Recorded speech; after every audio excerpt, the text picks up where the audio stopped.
Խոսքաբանության մեջ կիրառվող դեղորայքները գալիս են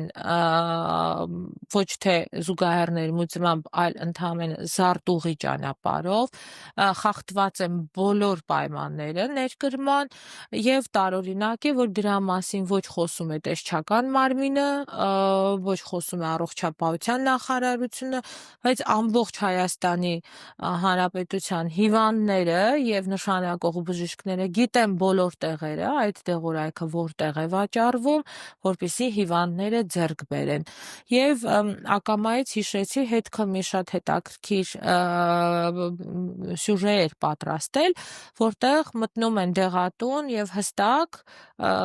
գնում են այդ դեղերը, հա, չգրանցված դեղերը։ Ես հարցում ուղարկեցի տեսչական մարմնին, թե ինչ է կարել այդ ռեպորտաժի արդյունքում, որովհետև սեփական նախաձեռնությամբ իրանք պետք է անեին այդտեղ վարչական վերահսկողություն։ Ինձ պատասխանեցին, որ մենք հսկիչ գնում ենք նույն տեղը գնացել, որ անենք։ Այդ դեղը չի եղել, դրա համար մենք ոչինչ, այսպես ասած, չենք արել, սենց հետաքրքիր բան, այսինքն փաստում ենք, որ չունենք վերահսկողություն, ունենք դեղերի պակաս եւ ունենք Հայաստանում զարտուղի ճանապարհով բերվող մեծ քանակությամբ դեղորայք։